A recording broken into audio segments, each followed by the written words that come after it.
you monkeys. Hello and welcome to a Bergkamp Wonderland World Cup special part. Is this part 3?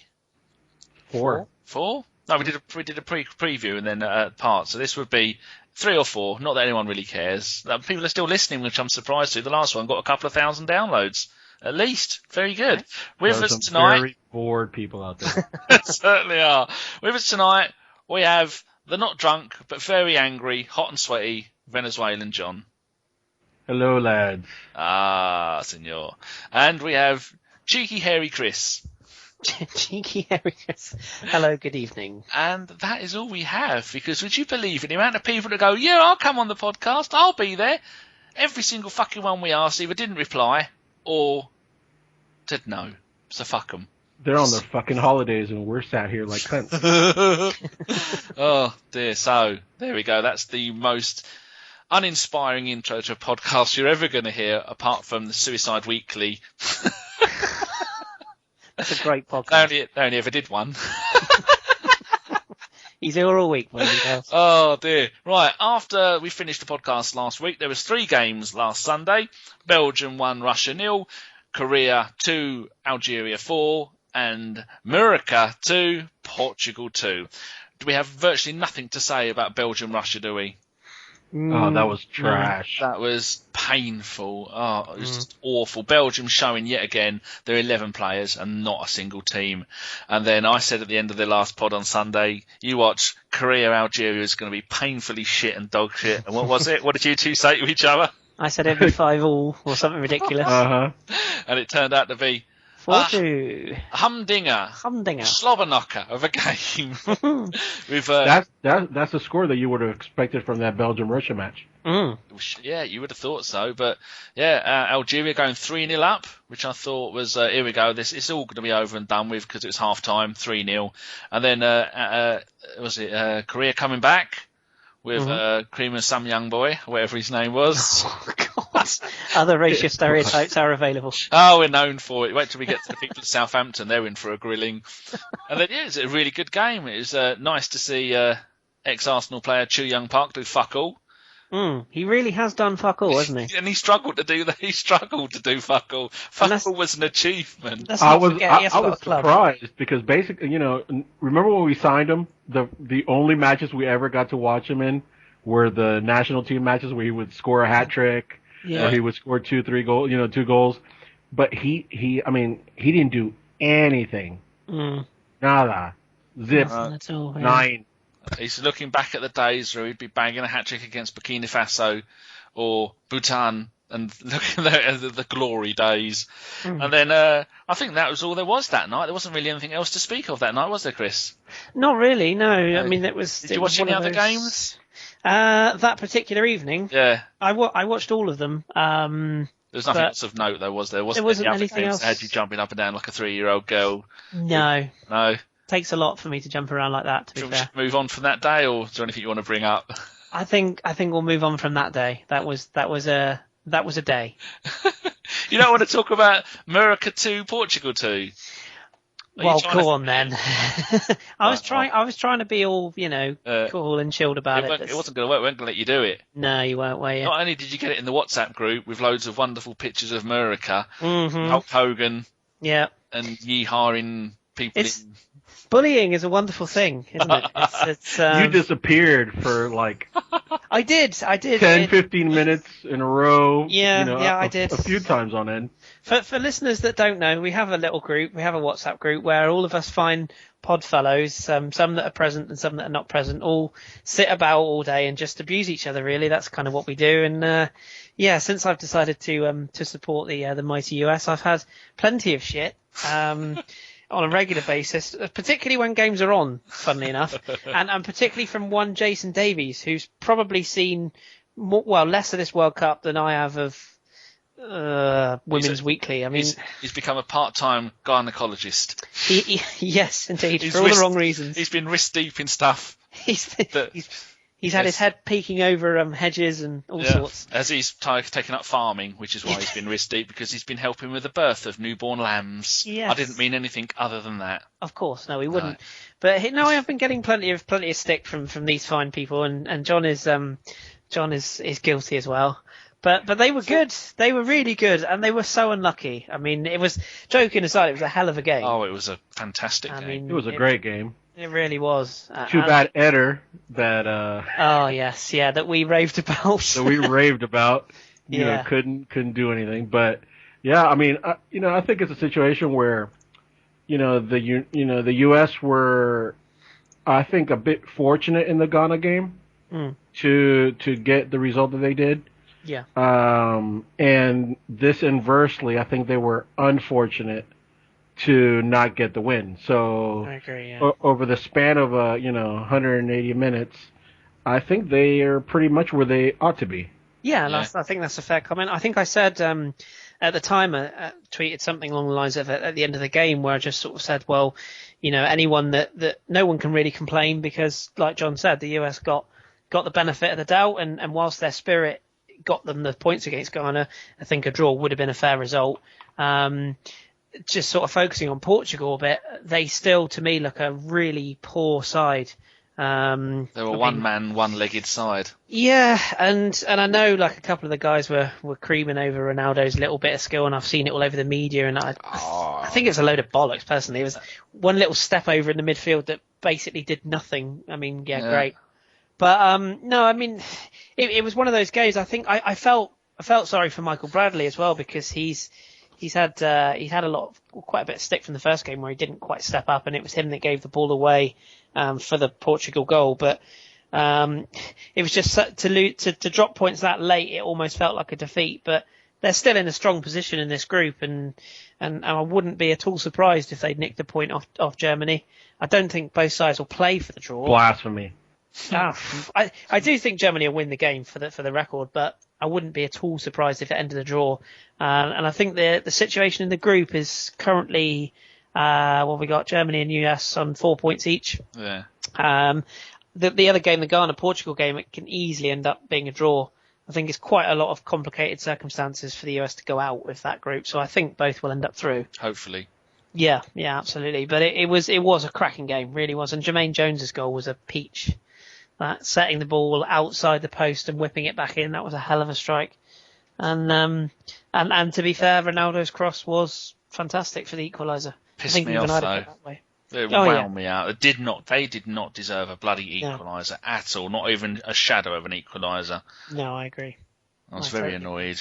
I think a lot of people are talking about Portugal too, and not realizing that Pepe didn't play, Juan Charles out. Almeida and is not 100%. Ronaldo's. I mean, we talk about him being 70. After watching that match and the match prior with Germany, I think you can easily say that he's 50-60%, and he's gutting it out out there. So Portugal isn't. I heard. I didn't hear, but I read on Twitter people trying to compare what's happening with Portugal with Spain and England, and so not a chance. And I just don't see that we're talking about the same type of letdown from the Portuguese as we saw from those other teams. They're just all relying on one man as usual, and he wants to be relied on, and he's just stroppy. And you can see when he's either got the ball and running with it, or he's hobbling or walking gingerly on that one leg. I think it's kind of like a head over heart thing, isn't it? A heart over head to whatever. On any other team, he would have been sat and until he was healthy and try to come and make a difference later on. He just doesn't. They don't have that luxury. I think we should all be thankful, really, in a weird way, that England have gone out, because I could quite foresee a situation where Alex Oxlade-Chamberlain would have been in a similar position. And I think it's really good news that he will be coming home and he hasn't played a minute. Obviously, it's disappointing for him as a professional, but it's great news for us, because I think there's a few players that are strapped up, really, to get through this World Cup, and probably shouldn't or wouldn't be playing unless they sort of absolutely had to. And obviously the only one that really took the sensible option pre-World Cup would have been Falcao, although I think that's probably more motivated by the fact he wants a move than anything else. So there's a few players, but Ronaldo's the most high profile of a man that really probably wouldn't be there. I think Dom said the other night, didn't he, that the injury that he's got, tendonitis, I think Dom was saying it probably is, and he said that you can play on it. but it can be debilitating afterwards. It's going to be painful. Right, should we move on to that was the next day, which was on the Monday. We had Australia 0. Yeah. Australia 0, Spain 3, Netherlands 2, Chile 0, and 4 games, and then it's the end of the other group games, wasn't it? So if we look at that Group B one, did you watch both the games? Because I thought Australia were unlucky, but they just kind of gave up right near the end, didn't they? Yeah, in a bit of news on Spain, in the mix zone, where all the athletes pass by with the media there. Jordi Alba threatened a member of the media from Spain. Coming right behind him, Busquets kind of joined in. They had the controversy with Xabi Alonso retiring from Spanish duty because of his comments saying that they didn't go in there with any kind of hunger and that the whole team was kind of basically walking the paces. I did wonder why he's retiring at 30. Is he 32, 33? Yeah, he's That's up too there. young. Especially the place he plays, he could play for another few years. So what did he say? I wasn't aware of this. Basically, he said that that this generation that they had met their goals of winning, obviously with 2 Euros and the World Cup. Yeah. And that they didn't go into this World Cup with the hunger that they had in prior tournaments. And quite a bit of the other players took offense to it. I think he's spot on, but I think also Del Bosque's selection wasn't the greatest, and I think trying to mix a system where you play half the system the way you used to, and then try to incorporate a quote unquote long ball player like Costa. I think trying to do there was just too many mixes of style. And then, of course, you have the two camps that are predominant in that group, which is, Real Madrid and Barcelona. That you hate each other during the season, and then you're best friends when you go off to national duty. Yeah. That can only work so many times. But then, to top it all off, then they get home, and at the airport, they had about 300 or 400 supporters waiting for them, mostly kids. With signs cheering them on, saying thank you for everything for the past tournaments. And the team decides to go out a different entrance from where the... Oh, shit, no. Okay. Their last chance to show a little bit of, decency, and they shit on them. And to a man and to a child, when they asked them, what are you doing here? We didn't have a good World Cup.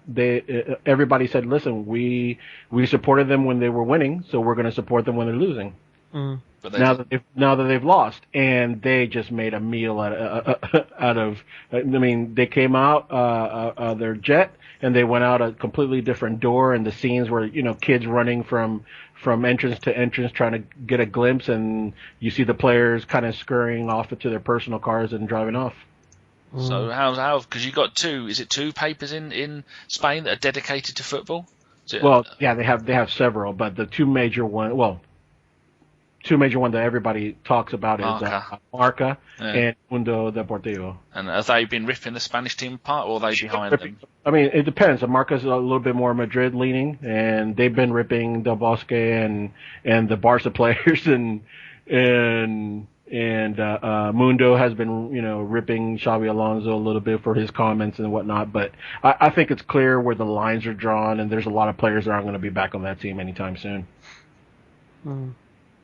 I think there was I was listening to cheap plug, but the Football Ramble boys were talking last night about the games that we've covered, and they touched on Spain briefly. And I think one of the guys said, and I kind of thoroughly agree, you only have to look at the goals that Spain got in that game against the Australians to realise that okay, there's going to be a bit of a transition. There's going to be a couple of their players that are going to or if not have already, will retire, but you only have to look at the goals they scored to see that they're not gone. They're not dead yet. There's plenty more to come from that side, and based around what the other sides that are good in Europe at the moment, I wouldn't be at all surprised to see the next generation of the Spanish team come through and scoop the Euros in 2016. It wouldn't surprise me at all. So I think writing them off and saying they're dead and gone is probably a bit over the top. Maybe it's just some of their players. I mean, you have to remember though, Kris, the heart and soul of that team was Puyol. True. Puyol and Iker. And Iker's kind of, hit hit a patch of bad form. But Puyol, Piqué doesn't play the same type of. Let's put it this way: his weaknesses are shown more when you don't have a player of the ilk of Puyol to cover the mistakes. And Ramos is certainly not that player because he makes similar mistakes, and you saw that in the first match against the Netherlands. The right back issue, you have Carvajal coming up, but they played Azpilicueta as a right back when he's a left back. So I think it has more to do, like you alluded to. I think the new generation shouldn't miss too much of a beat, but I think it has to do more with the leadership aspect of it. How they handle pressure. If Jordi Alba's demeanor with, telling a reporter that he's going to rip his head off after asking just a simple question is any kind of proof, I think that newer generation lacks a little bit of humility that, maybe is needed. Maybe that they've gotten too big of a head given their accomplishments. So why is David Villa retired at 32?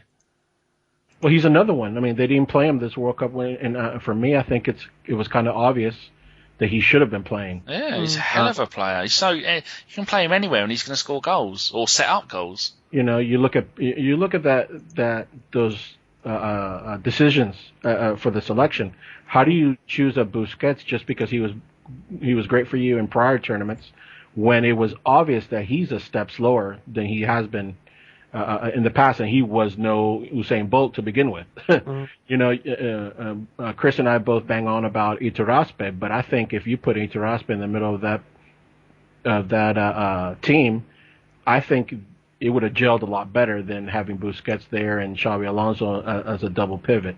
And as for up front, Costa was always going to play, wasn't he? As soon as they made that decision to switch allegiances, he was always going to be the striker. It was kind of forced. He kind of forced the hand of, here I am, I'm Spanish. This is where I'm going to play.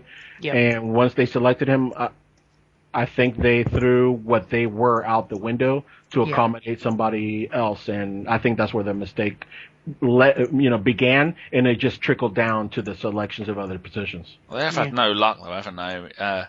Torres couldn't score in a brothel. He can't score. But then why pick him over Llorente, who's been banging form for Juventus all season? Well, there you go. It's I'm not. Or Negredo. Yeah, or Negredo. I mean, I'm not Del Bosque, but sometimes you only have to look at England to realise where loyalty gets you. And how about the fact that Iker Casillas is only just gone 33 last month, and he's got 156 caps already. He is. I mean, the people like Shilton and Seaman and all that, and David James, they're all playing for their national team almost around the age of 40, 41. That means he's got another 6 or 7 years. He could be the first player ever to get 200 caps. Well, I'll tell you what. I think the talk of his, of him being at the latter end of his career is kind of premature. Who'd say that? They've been mad. A lot of people. I mean, if you read, did you read Twitter when? I ignore Twitter. It's full of morons. Full of morons. Apart from ones who follow me and the podcast, they're all lovely people. No, but I mean, just the talk was outrageous. Listen, you put a proper defense in front of that type of goalkeeper, and he can command. Yeah. His area, and he can lead kind of like he did 4 years ago. If you put a shitty defense in front of any goalkeeper, they're going to struggle. Yeah. And I think you saw a lot of it in Madrid, where Marcelo made constant mistakes, and to be honest, Madrid's offensive output kind of overshadowed a lot of their defensive frailty. But they're going to struggle. It doesn't matter how good the goalkeeper is if your defense can't defend. and lack of match practice as well. I mean, that I suppose that'd be the only thing with Iker. I mean, and obviously his ties are with Real Madrid. Can you see him staying the same next season and not getting games behind Diego Lopez? He's staying next season. It's already been decided between him and Perez. So he's staying next season. Whether they implement the rotational system they did this year, where he only plays, Champions League, I doubt that he would have agreed to stay if that was going to be the case. Yeah. So this Diego Lopez, I knew nothing about him. Just looking now, he spent a lot of time at Villarreal, and before that he was at Real Madrid anyway, as a younger player. But I can't see the sense of having someone like him, who's a player with not much mark, coming in and taking over from Casillas, who was brilliant. Well, no, Diego Lopez is he's a tremendous goalkeeper. Is he? Yeah, he's really good. But the thing is, as Mourinho, why would you bring somebody in? There's different, obviously opinions. But for me, in Spain, there's no better goalkeeper. Why would you just even throw a grenade into that?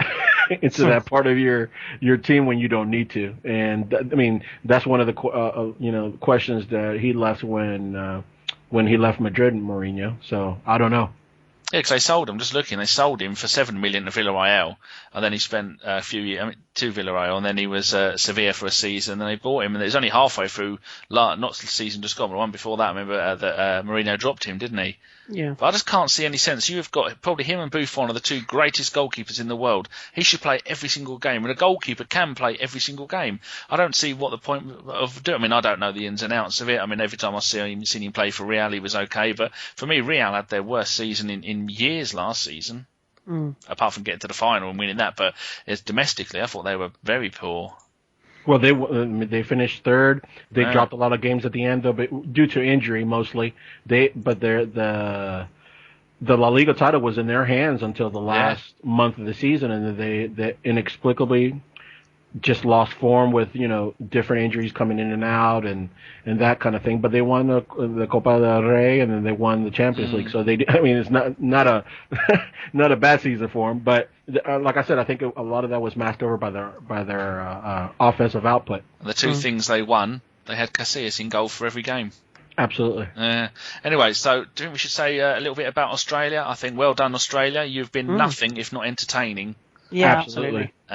The whole, Dom should be quite proud of his team, and I think that a little bit of history about Australia. They once won, I think 36-0 or 42-0. So they asked, or they were moved from being in that qualification group to go into the one with Oceania, wasn't it? Not Oceania, that's a club. No, Oceania was. It was Oceania. With New Zealand and Tasmania and all that. Tasmania? Tasmania? Don't even know that's a bloody country. We're inventing countries. Yeah, now. That's it. I'm just thinking of the areas around Australia. But I think they either asked to move or they did get moved because they were just tonking everyone the whole time.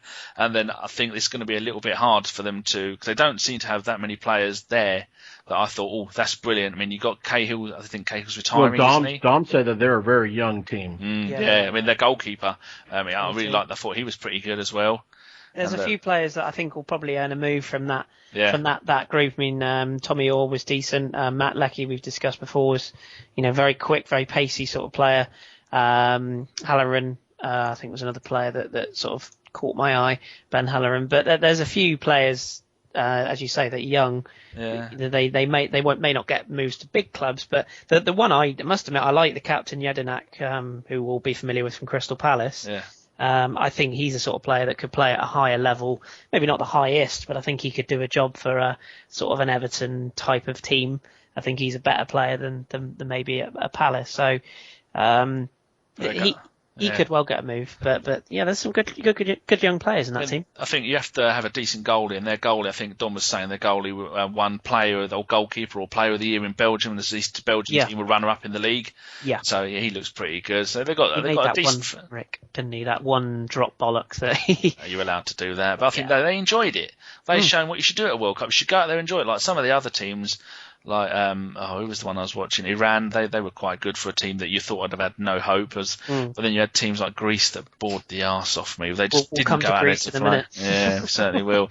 Right, so that's that one out of the way. So the next one is the Dutch played Chile, didn't they, at the same time? They certainly did, and that wasn't much of a game, really. To be honest, it was. I expected more from Chile. Yeah, I did. They're not the same team without Vidal.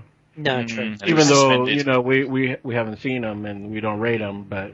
from everything we know. They looked a team that were sort of comfortable with the fact they'd qualified, and in a weird way, I don't think Chile will fear Brazil as much as Brazil will fear Chile. Yeah. They're that sort of side that you could quite easily see Chile dumping Brazil out. I suppose that's a good segue to Brazil, really. But yeah, that Chile game and the Netherlands game, it wasn't much to watch. Lots of possession, a couple of decent goals, but there wasn't much to talk about, really.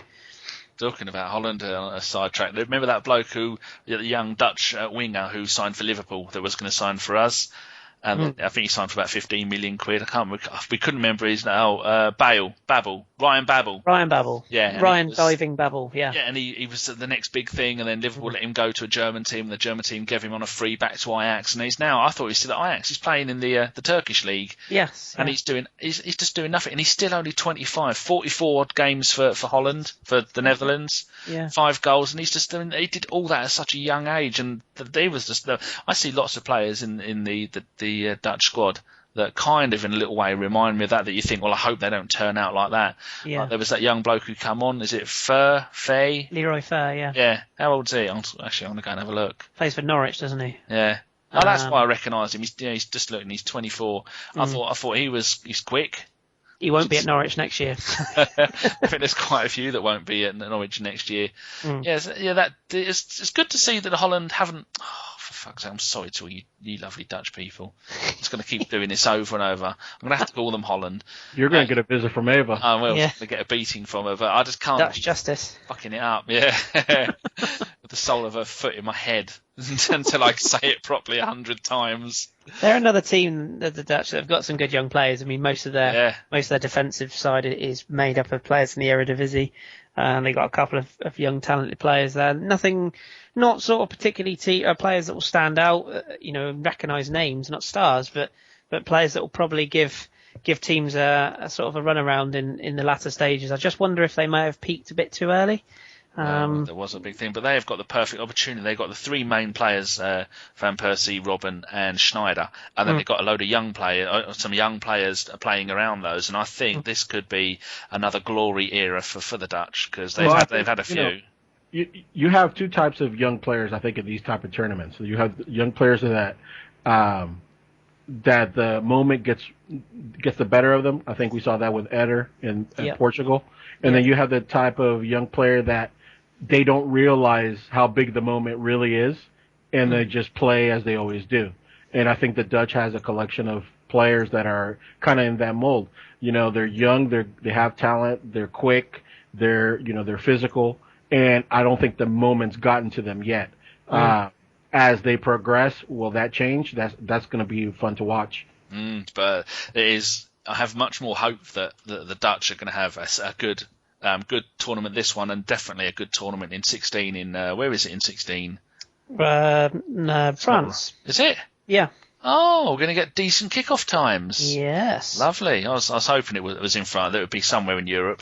And it's going to be that one with... Of course it's going to be in Europe. It's the European Championship. Is it 36 or 24 teams now? 36, isn't it? They've changed it. Yeah, they've decided to make it more World Cup-ish, which means you're going to get more shit teams. But there's also a new team in Europe, Gibraltar. They are now qualified to be... to qualify for the European Championships, but they're not FIFA qualified. No. So there's no chance of them going to the World Cup, which will probably be a bit gutting, because that'd be one of the few teams England might hopefully beat. But do we hold out much hope for Chile, who I think, like we were saying, Vidal, when he comes back, I think Chile are going to be pretty good. I think I don't know what the odds are. I'm going to be betting that Chile-Brazil game. It's going to be one where if you put a few quid on Chile, that you could well make a couple of quid there, because Brazil are a one-man team, aren't they? They can't defend, and if he doesn't do it, no one else is going to do it. They got Fred up front, and they got Ulke, Fresh and Ulke. If you pressure that midfield, going to get your chance. If you want to take Chile to beat Brazil as we speak right now, Bet365, other betting websites are available. 5-1. Ooh, that's worth a tenner anyone's money. 5-1. I mean, I'm that's a hell of a money, by the way. Yeah. Yes, yeah. John is betting vicariously through me. Yeah, so if anybody does bet on there and win, we want some. But if you lose, you're dead to us. Yeah. we should touch on Brazil and Croatia, Mexico, Cameroon. Those games. I mean, are we up to that one yet? Yep. Oh yeah. So that was group, the next days. Yeah. I watched the Croatia game personally. Yeah, that's the one I had on, the main one. I think all of us on the last pod thought Croatia would go through, and I was really impressed with Mexico, I must admit. I'll 100% hold my hands up. I didn't see that coming, and I had them Mexico, I think. The Mexican tactics in that game were absolutely spot on. I mean, they let Croatia have the ball in the first half, kind of just played it safe. And then sort of, 3 goals in the space of about 5 minutes, or 72, 75 and 82. So 3 goals in 10 minutes, and they just blew Croatia away. And, the sort of the ability to lift the game for the last 20 minutes was devastating, and it just killed Croatia. Whether they knew what was going on in the Brazil game, because Mexico at a point when they were 3-1 up and Brazil were 3-1 up, I think Mexico only needed one more goal to overtake Brazil, and obviously Brazil got the 4th, and they called it quits. But no, the Mexicans really impressed me, and I think it's Mexico against the Dutch, isn't it, in the next round, and that's a difficult one to call, that. Yeah, that's on Sunday at 5 o'clock UK time. And it's a shame Croatia have gone, because I think there's a couple of players in there that we didn't really see the best of. Rakitic, Modric would be the 2 that stand out, but yeah, I mean they've gone home, and Mexico and Brazil progress. What do you think of Lovren as a half decent? I know he's at Southampton, but do you rate him as a centre back? Yeah, I think he's going to end up at, if you believe the press, Liverpool apparently have struck a deal with him, or did. Liverpool are signing the world. They're signing everyone at Southampton. Very true. Well, no, he's good. He's very good. I don't think it's the sort of player Arsenal would look at, because I think he's far better than a reserve centre back. I think he's a starter for any team. But I mean, the Liverpool link would make sense. I mean, they need a centre half. They're probably going to lose Agger in the summer. Sacco is, I don't think he's Premier League hardened yet. Better than Koscielny, allegedly. Say that again, John?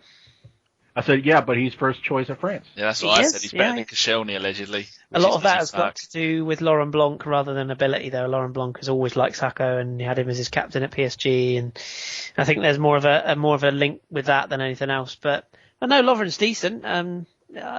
Croatia have got some really talented players, but didn't really show up at this World Cup, sadly, apart from the first game, where arguably they should have got more out of that Brazil game than they did. They were unlucky. That should have ended 2-1 to Croatia. Absolutely. They should have, that goal of theirs shouldn't have been disallowed, and that wasn't a penalty.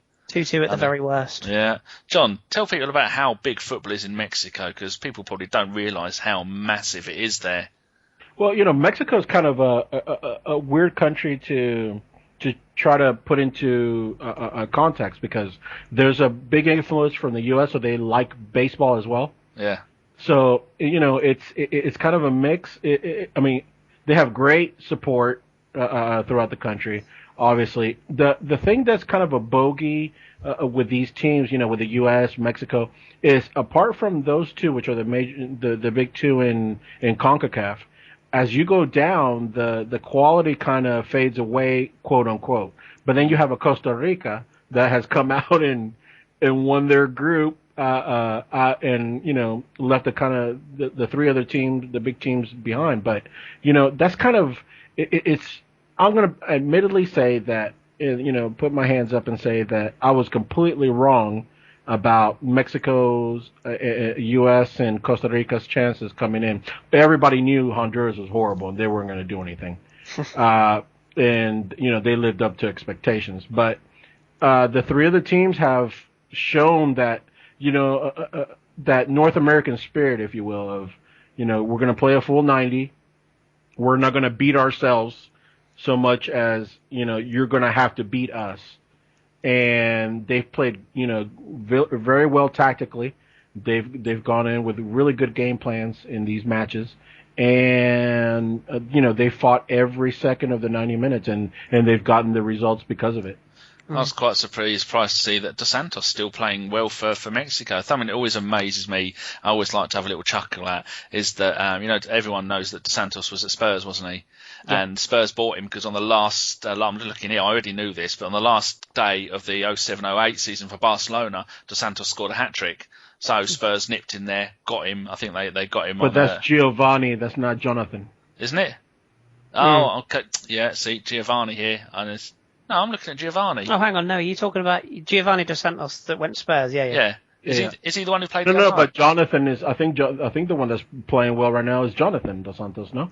No, I don't think so. I think it's Giovanni, the Villarreal forward. Yeah. Giovanni Dos Santos. Okay. Yeah. Yeah, see, that's what I thought. Pre-World Cup, I thought Jonathan was the one that was going to go to the World Cup with him. I'm just checking; he's not even in the squad. No. Maybe he got an injury because it was just Giovanni and Vela were the two big Mexican players that weren't going to go because they'd both fallen out with the manager. That's right, because they were in that Vela group, weren't they? So that's why I was just saying I'm surprised to see that, first of all, Dos Santos is in the squad and the fact that he's starting and he's doing well. That right there shows you that I wasn't even paying attention to CONCACAF before the tournament because I thought it was Jonathan who was going. Well, I thought Giovanni and Vela were definitely not going to be going because they'd both fallen out with him. But as I was saying with Giovanni, he was at Spurs went and got him because he got the hat-trick in the last game of the season. That season he scored 3 goals in 28 games, and all those goals were on the last day.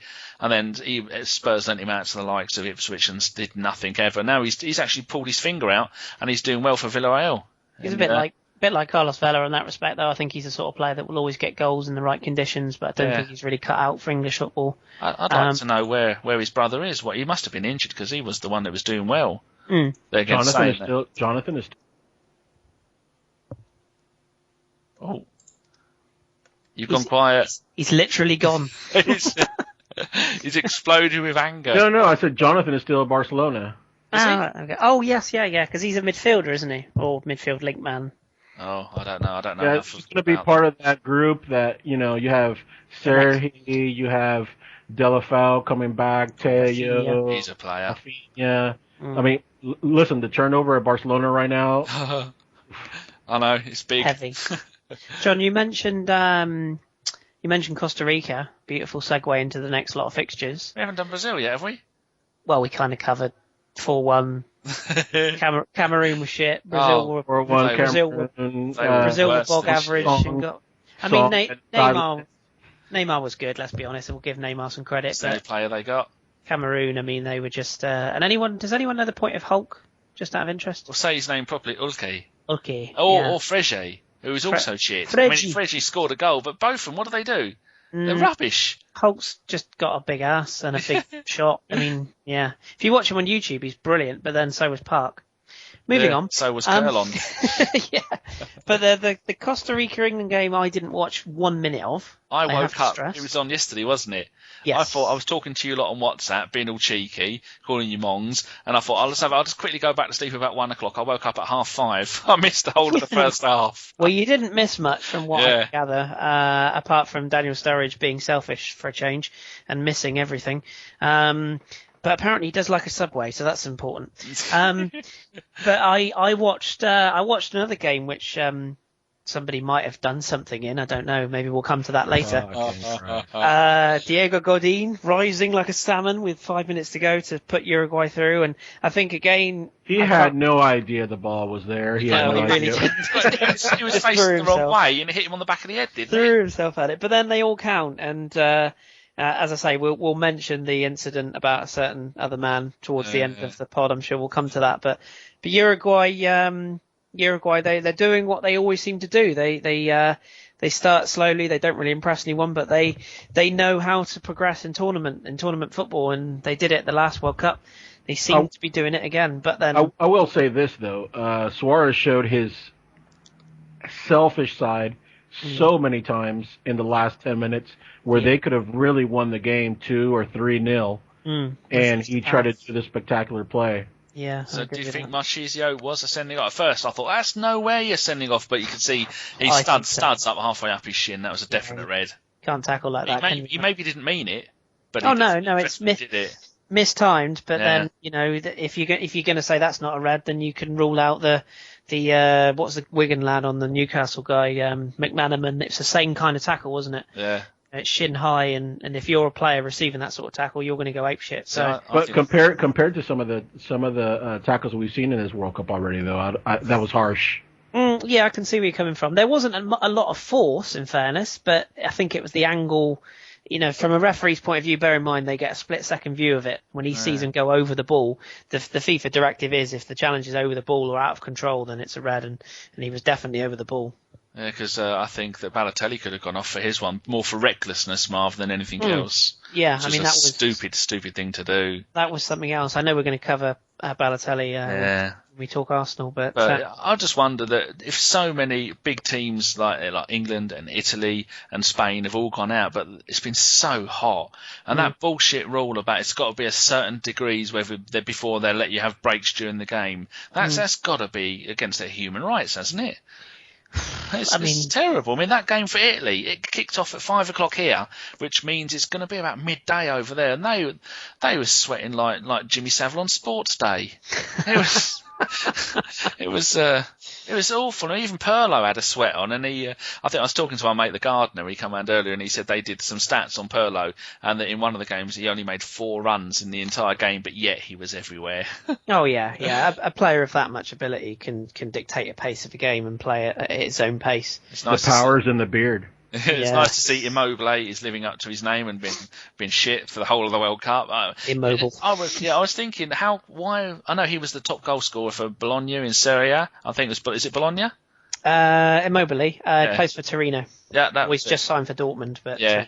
And but the top goal scorer, the Italian legend, or the second top goal scorer, Luca Toni, playing for Verona. Verona. And why wouldn't you take someone like him who's shown he can score? I know he's got a few penalties, but he's 37. It's the same reason. He's about 50. It's the same reason why the US won't take Landon Donovan. The players like that have got a certain reputation of being past their best, but then he scores goals. But he scores goals just like Klose. Yeah. And Drogba, you could argue with Forlan's there, and he's old and knackered. Playing in Japan. Is he playing in Japan at the moment? I think I heard him say. So I know he buggered off down to play for Brazil for a little while. He was at Internacional, wasn't he? Yeah, because Inter Milan bought him from the Atletico. They bought him from, and not realising they paid about £6 million for him, not realising that he was cup tied, so they couldn't play him in the Champions League. So then that died on its arse, and they just told him to get lost and got rid of him on a free. But yeah, so I suppose there wasn't. I mean, was there much else to say about that group in the end? Well, not really. The fallout in the UK has been massive about the England team, and there's been a lot of things have been said. I mean, we covered extensively in the last pod about the problems. Well, I think Roy and Del Bosco need to do what the Italian manager did and say, you know what, this is my team, I picked it. Adios. Goodbye. Yeah, a better man than me needs to take over.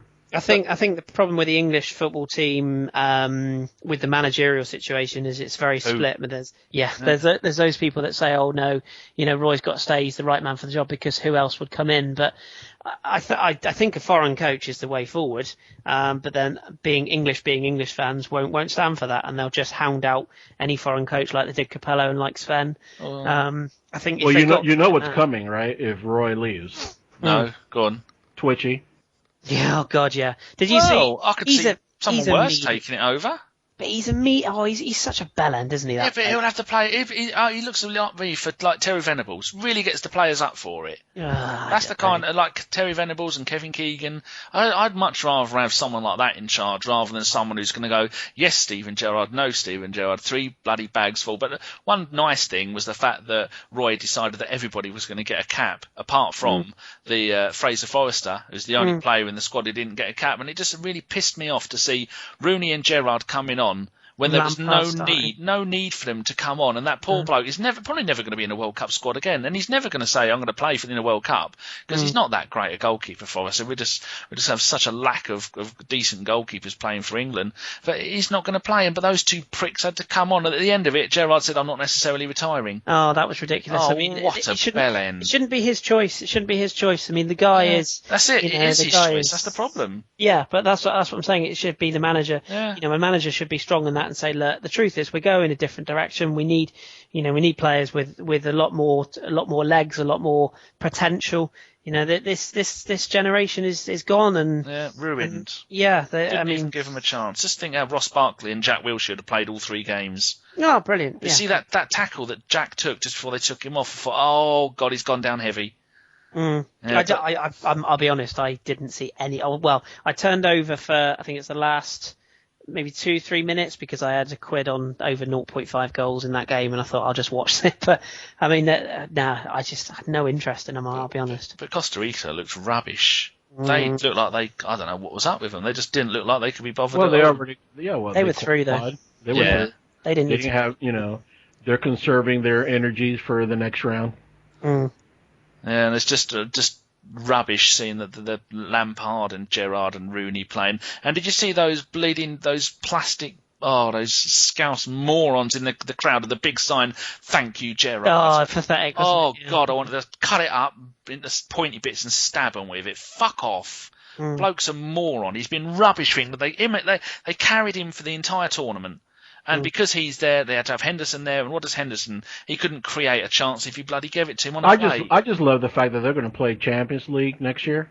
And they're going to get owned. Oh, it's going to be so lovely.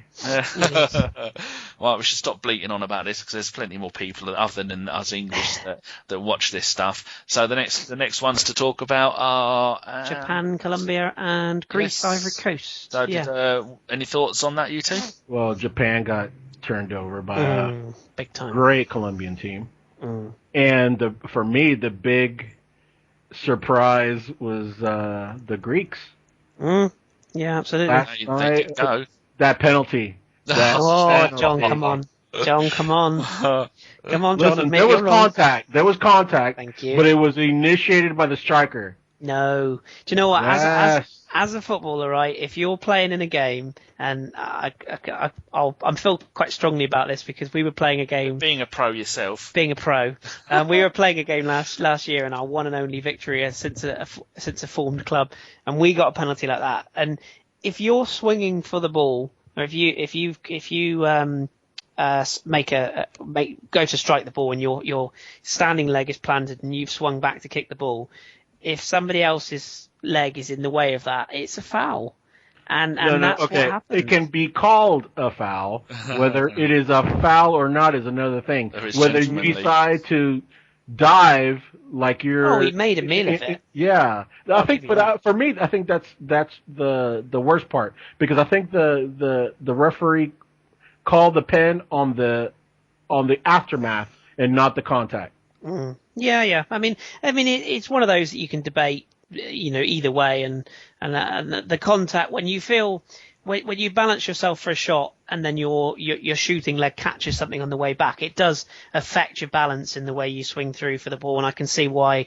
Obviously, you see Samaras kick the ground because of the natural movement of the foot has changed, and I can see why it was given. And all I would say is, okay, Ivory Coast kind of shot themselves in the foot because they had plenty of chances to go in front in that game, and they were by far and away the sort of or created the most clear-cut chances, and the Greeks punished them. And it is amazing that we'll have a Greece versus Costa Rica match in the second round. I don't know who would have called that pre-World Cup. Well, at the end of the day, though, I can see why they called it. To put a line under it, I can see why they called it. I could have seen why they wouldn't have called it if he hadn't blown the whistle. Yeah. So, it was harsh, but that's football. I was delighted for Georgios Samaras. First of all, he won the Eurovision Song Contest, and then he's got the goal, and there's 2 goals he scored in this tournament, I think now. I think Boney looked really good. Gervinho was on fire, but I think having Drogba playing ruined Gervinho's game. It was also nice to see Yaya and Kolo play a game so soon after the passing. Not for them. I've got a bit of a rant to go on here. Yaya was shit. Forgive me on this, but I'm going to rant about Yaya Toure. The guy is starting to really grate me on. Personally, I think he's overrated anyway. Always have done, even when he was brilliant at Barcelona. 19 Premier League goals is overrated. I do. I think he's his style of football. I think Man City carry a lot to sort of accommodate. Don't get me wrong. Obviously, his lung-busting runs are great, but I just his attitude and his agent's attitude. I mean, to come out and say, "Oh, the birthday thing in Man City stopped me seeing my brother." Oh, what a load of bullshit! I'm sorry. The guy he's clearly looking for more money for a bigger contract. But the thing is, Chris, you have to separate that stuff from what the player actually is. He's a tremendous player. Yeah. You can't say that he's overrated because in that position, one of the best in the world. I think he's overrated. That's just my personal opinion. I'm not saying I'm right. I don't agree at all. I don't agree at all. I'm sorry. You don't score 19 goals from central midfield or 17 in the Premier League and be. Well, see, he does have an attitude problem. If he played to his full capability, he'd score loads more goals, and he's a bit selfish. I will say this, Kris, though, to your claims of or being overrated. I think his ability going forward is much more of a plus than when you make him defend. Exactly. Because when you get him on his back foot, and you make him defend, or you make him, make quick turns or whatnot, that's where you see the weaknesses in his game. But at the end of the day, what player doesn't have weaknesses in their game? No, that's a fair comment. I mean, that's the beauty of these things. It is just opinions. I mean, I'm not saying I'm right. It's just from my personal point of view. I mean, I would rather have, if you said to me now, Arsenal can have Fernandinho or Yaya Toure, I would have Fernandinho. But I mean, good luck with that. Again, if you're on your own, it's just my point of view. But no. How about Aurier? Should we move on to something a bit more positive? I thought he had a very quiet game. He was quiet, yeah. He was quiet. He had a couple of good crosses. Yeah, he did. Yeah.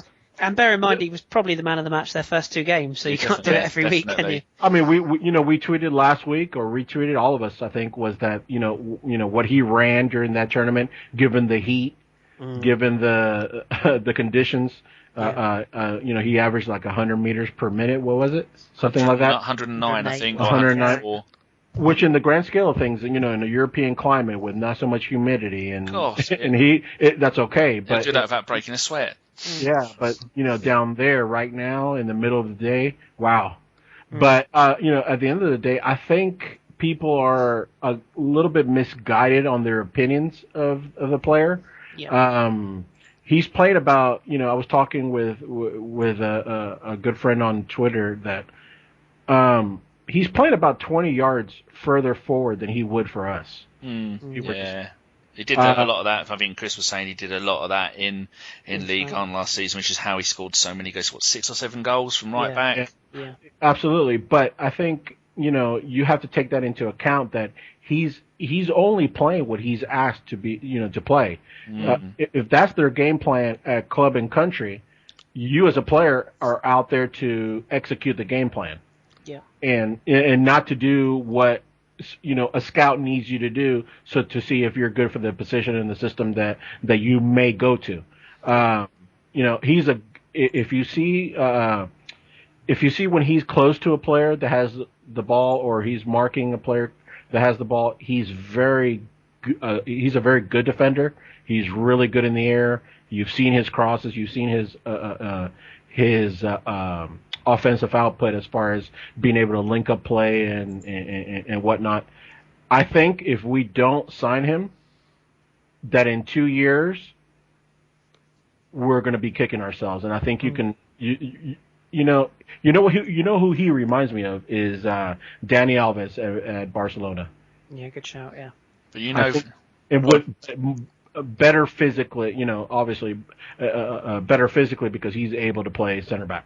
It's that raw power, it's the running style and the ability to get up and down and link the play. And as a couple of people, his aerial ability, which is shown here in this World Cup. But remember, Arsene Wenger was the one who said, we don't need Gareth Bale, we've got Gael Clichy. There's a few people that have said, is Aurier more a Boué than he is Sagna, and good God, no. I can 100% assure all of you he's not like a Boué.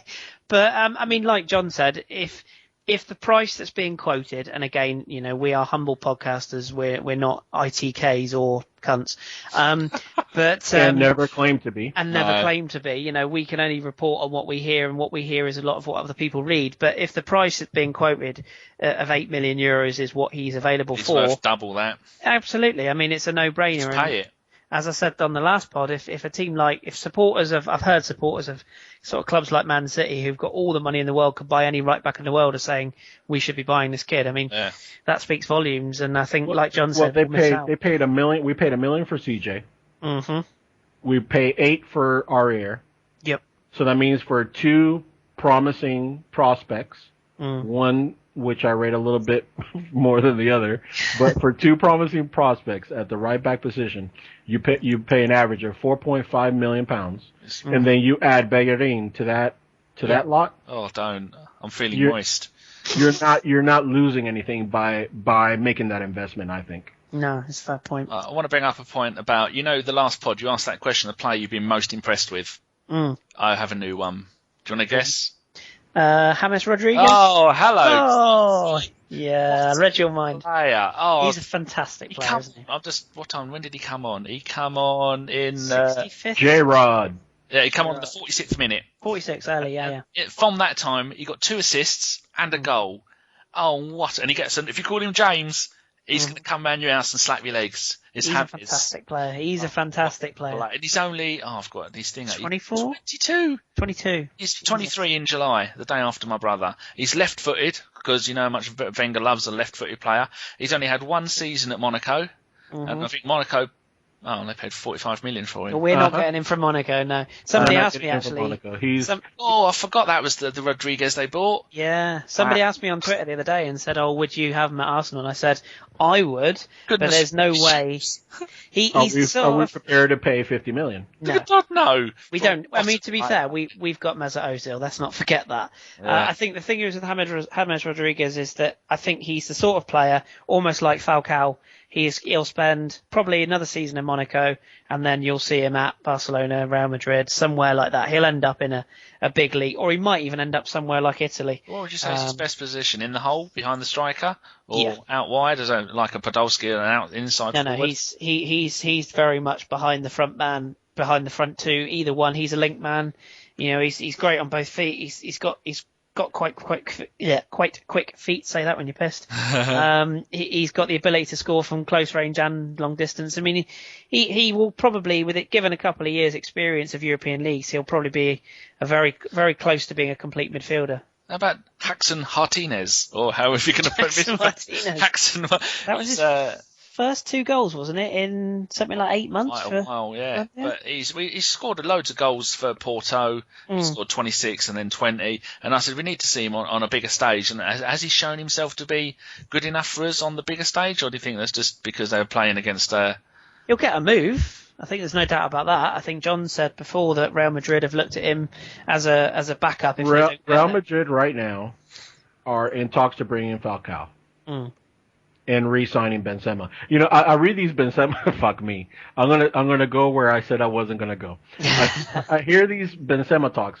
I'm gonna say this for the 1000th time, and this is the last time it shall be spoken of on the pod. I swear to God. They showed here in local TV. They showed Benzema's room at the hotel in Brazil, where the concentration from France is.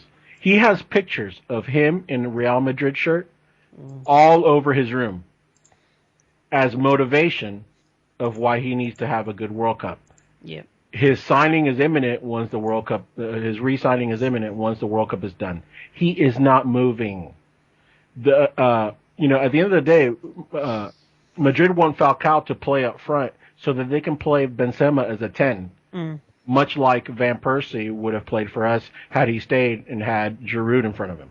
And he's good enough to as well. Yeah.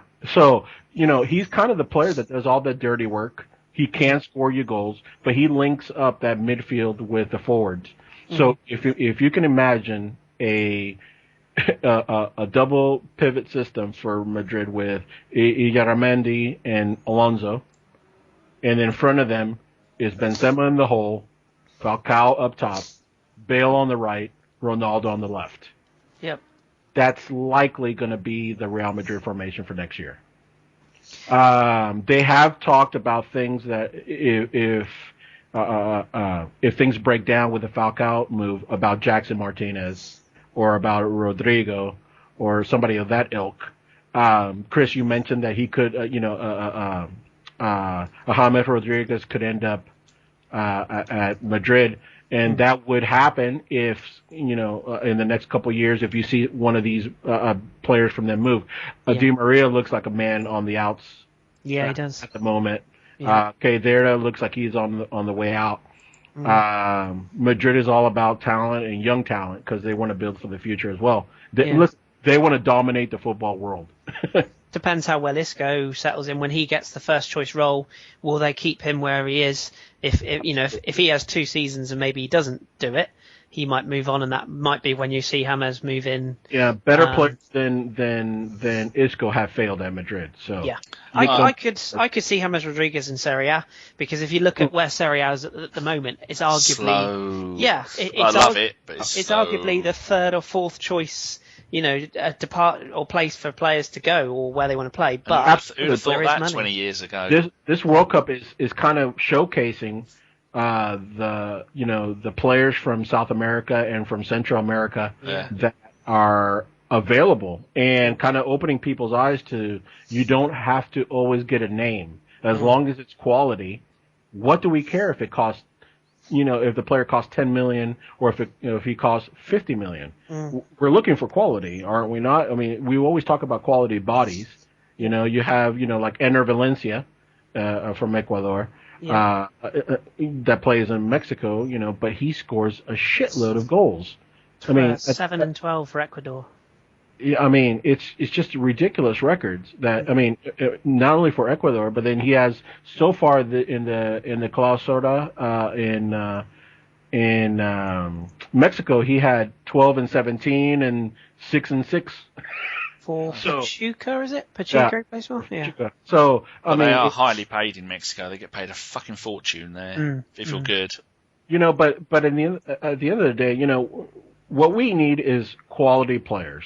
Yeah. Whatever the positions that are open are, everybody knows them. Striker, winger, defensive midfielder, right back. We need quality players. Those leagues in Mexico and in South America, and tend to be a little bit more physical, which is exactly what we lack. Yeah, that's what we want. Yeah. All right, shall we move on to today's games? Yeah. Nigeria 2, Argentina 3, and Bosnia-Herzegovina 3, Iran 1. Well, I watched both of the games, and I was talking to the gardener, and I missed the first 5 minutes of Nigeria-Argentina. First 2 goals gone. Then I saw the Messi second goal, and then I've turned LBC on for the adverts, because I refuse to watch all the adverts and all the other rubbish going on. And then I missed the first 2 goals of the second half. Messi those 2 goals were fantastic, by the way. I mean, the free kick. What made the first goal was a terrific finish, because he had to lift it past a group of players on the line. But the free kick was just exceptional, not just because it was a free kick of that ability, but he had one literally 2 minutes before that Enyema did really well to save. And Messi, almost from an identical position, had that second free kick, and he just set it that little bit further wide of the post. And the execution was fantastic. I know me and John differ on our opinions on who's the best player in the world between him and the greasy Portuguese man. But for me, you can say sort of, it's a hair's breadth between the two on ability, but I mean, Messi's just to be able to do that at such a high level. It's just he really is showing what he can do for Argentina. Probably has done for the last 12 months, which has been arguably to the detriment of Barcelona, ironically. But he was just superb. And if that forward line of Argentina, who again they weren't that impressive today, to be honest. Higuain was shit. Oh, he was terrible. But Say it as it is. And I'm not going to say I told you so, you cunts out there that slated me last year. It's true. He was shit because he's shit. He's a flat track bully. He'll score goals against the lesser sides, but even for Argentina, he's not doing that now. He's not scoring at all. And they lost Aguero with injury again today, who, the last 6 to 12 months. Yeah, he came off with an injury again today. Bloody, that's what he's stirred off. Is that what you're going to say? In the last 6 months, he's stirred off injury. He's becoming injury prone. I think the thing with Argentina, that's his problem. Well, yeah. I don't fucking know, do I? I think it does look that way. I just think, and also if you look at his body style and his shape, I mean, Don would probably tell us more than I could, but he's not particularly tall, but he's very stocky, and he relies on pace, and that just does generally put, I would imagine, a lot of pressure in his muscle and his joints, and things like calf and hamstring injuries. Your fast twitch muscles tend to Michael Owen talking syndrome. To Dom too much. Michael Owen syndrome. But if Argentina, if they click, and if they grow into this tournament, then who knows? I mean, they're doing fuck all, Chris. I'm going to save you the trouble. Fair enough. You heard it here first, but no, I'll be honest, I didn't see any of the Bosnia game apart from the goals. And Bosnia are okay. I mean, I think Bosnia have been unlucky for the first game or the second game, and this one, anybody could beat Iran. I mean, well done to Iran scoring their first goal in, I think, about 1,000 World Cups, so well done to them. Yep. And they celebrated really well, and it's nice to see small teams go in there and play to win, unlike some of the other ones. I think Honduras have been dog shit. You know, I don't mean to be dismissive of Argentina, but if you see the game plans, you know, that for example, Iran, if they could have, you know, held on for another 5 minutes, you know, you see today how wasteful they are. You see their defense, is capable, of being gotten to. Yeah. Just better teams will have more joy against them, and I just don't think that they have everything at their disposal to overcome a tough time. But they've still got that one player who can do it, and that's what is going to carry Argentina. They got that one bloke who can get something from nothing. Same with Brazil and Neymar. Same with Ronaldo with Portugal. Yeah. I mean, every team's got one. Same with Switzerland and Senderos. Yeah, but I mean, to try to compare Argentina with Portugal is ridiculous because just the supporting cast is on a completely different level. Yeah. But you can bully Argentina. Yeah. And that's one thing that if you see a lot of the teams, that are left in this last knockout stage, they're likely to be there. There's quite a lot of physical teams. Yeah, true. And I just think that they're not going to get, out of one physical match. Let's just say they do, proceed. They're going to face another physical match. And to try, it's kind of Russian roulette. How many times you're going to pull the trigger before you get shot? But they have got the weather on their side as well. The fact that they're used to playing in this climate. Yeah. That's going to give them enough advantage over European teams or cold weather teams. We should say we're podding just in advance of the France game and the Switzerland game. Koscielny and we don't really class Sanya as our own anymore, but they both start for France. Giroud's on the bench again after such a great display last time. And it's nice to see Morgan Schneiderlin, who's been linked a few times. He starts tonight. Yeah, so it won't be long before he gets there. Considering he was out in the cold, didn't the France manager say, "I've never even heard of him recently," or was that media bullshit? I didn't hear it myself. I wouldn't say it's could well be true, but if he has a good game tonight, then he could well seal his move to whomever. But I think he will move from Southampton. But it'd be interesting to see him play. We're not going to get the rest of this done in 8 minutes, are we? We've been nearly an hour and a half already. So with this games tonight, what do we think? Honduras, Switzerland, that'll be on the little telly. I can see. I think we said this in the last pod, but I can see an Ecuador-France draw, and I think that'll be good enough for Ecuador. Is that good enough for Ecuador to go through? Yeah, I believe it is. As long as Switzerland don't win, it will be. Of course, they're on level points, aren't they? I think Switzerland will beat Honduras, but I don't think it will be by the amount of goals they need. I think France will beat Ecuador and Switzerland will beat Honduras, and it will be France and the mighty chocolate eaters going through. Yeah, it's a fag paper between the two, isn't it? Really, on who we could. We have got some questions that are more Arsenal related, which we could run through if you want to. Oh, just that one. We've got that group there. And then just do the other two. And then tomorrow, Portugal, Ghana, USA, Germany. Yeah. What do you think to that? I hope and pray that we did say earlier in the pod this can be Germany, USA, but I hope Ghana and Portugal draw in a poor draw. That's what I think will happen. Ronaldo won't bother playing, will he? No, I think it's going to be Germany, Ghana going through. Do you think Portugal or Ronaldo will risk playing to try and beat Ghana and maybe Ronaldo will play. Ronaldo will play without any shadow of a doubt. He won't play like he's used to, and he won't be able to do what he can. So a bit pointless. But what do you think, John? I think it's going to be Germany, Ghana. I get that. I get the feeling it's going to because Ghana had a pretty good game against Germany. I thought they were a bit unlucky. Germany to beat US 3-1. Ghana and Portugal to draw 1-1. There you go. That'd be good. Mm-hmm. So maybe should we move on to the final one? Belgium, Algeria, Russia, Korea, Republic. Yeah. Hold on. Someone restart my heart. No, sorry. There's no pulse. Tumbleweed. I've got nothing to say of this group. It's been. I think it's going to be Belgium winning. Algeria winning. Aren't Algeria playing Russia? Yeah.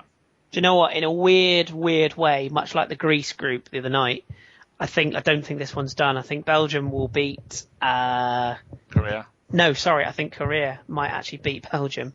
Really? I do. No, come on, Kris. I do. How? Osmosis? By magic? I don't know. It's just a feeling I've got. I can see Russia beating Algeria, and I can see Korea beating Belgium. You need to go to the doctor because you're not well. Korea. But at the end of the day, the one thing that this World Cup has done is made us all look like cunts. At one point or another.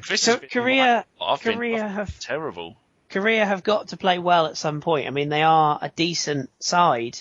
I don't know. I'd say I might be completely mental, and if I am, I'll hold my hands up on Sunday. But I just think that I can see Korea beating Belgium by the odd goal, and I can see Russia beating Algeria, and maybe even the Russians sneaking it on goal difference. I don't know why. I just get that feeling. I don't think Korea will score enough goals to get through on goal difference, but I think Russia could beat Algeria by 2, which would be enough to send them through. Well, that should sort out the rest of the groups. We should maybe just talk a little bit about the round of 16 because we're doing the next pod will be 7 o'clock on Sunday. No, it won't. 3 o'clock on Sunday. 3 o'clock on Sunday. So games that have gone on by then: Brazil, Chile, which we've already talked about. If you've got a spare few quid that the children don't need for their inheritance, stick it on Chile. That is going to be a hell of a ding dong.